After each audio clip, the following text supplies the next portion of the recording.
If your LSAT score hasn't improved in weeks, you probably think something's wrong with your study method. Or worse, that something's wrong with you.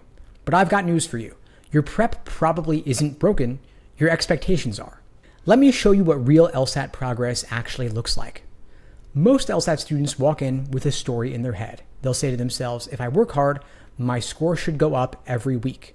Or, if I follow this plan, I'll break 170 in 2 months. None of that is true. It sounds logical, but it's a fantasy. Here's the truth. LSAT growth isn't linear. It's not predictable, and it's definitely not easy. Most important, it's never fast. This is not a Facebook quiz. It's a psychological endurance test. And the reason most people stay stuck? They quit just before the results would have shown up. So let's map it out. Most students expect LSAT prep to go like this. They learn a strategy, drill a few questions, see their scores improve, and move on. But here's what actually happens. You learn a strategy and think you get it, you try it, you bomb the questions. You doubt yourself, you consider switching plans. You repeat the same drill again, still stuck. Do it again, same questions, same topics. Suddenly, something clicks after you've reviewed in depth.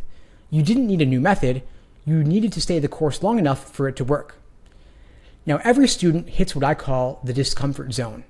It's in the middle of your prep where things feel slower than you expected, harder than you thought, and less encouraging than you'd hoped.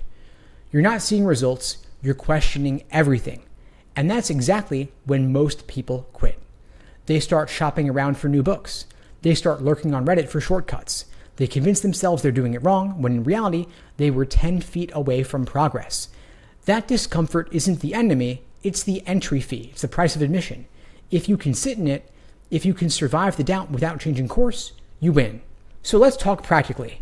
Here's how to check if your LSAT strategy is actually working, even if your score hasn't improved yet. Ask yourself these questions. Am I consistently applying the same techniques across question types? Am I reviewing in enough depth? Do I understand the why, not just the what? Am I solving for retention or for ego? Now, if you want a realistic timeline for improvement, here it is. Month 1 is going to be total chaos. You forget what you just learned. You feel dumb. You constantly second guess your answers. This is totally normal. Then in month 2, patterns start to emerge. You start to recognize common traps. You still make mistakes, but now you know why. And that's a win. In month 3, you start to feel dangerous. You read faster, you trust your gut. You miss fewer questions, and you own the test instead of reacting to it. But none of that happens unless you make it through that messy middle. Now, the most common LSAT mistake I see is premature pivoting, where you change strategies too early. You start over and over again and never give anything the time it needs to work.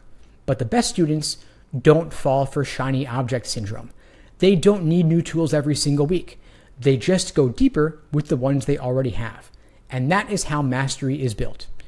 Now, the students who hit 175 and above, they're not always the most naturally gifted, but they're the ones who can handle frustration better than anyone else. They've trained themselves to keep going even when things felt broken. They don't panic, they don't flinch, they don't need external validation to stay committed. They believed in their process even when it wasn't producing instant results. That's rare, and that's why they win. Now, the LSAT rewards depth, not speed. It rewards repetition, not reinvention. And if you're in the middle of it right now, the mess, the confusion, the self-doubt, that means you're on the right track. You don't need to switch plans. You need to stick with it. You're not broken, you're just learning, and learning takes time.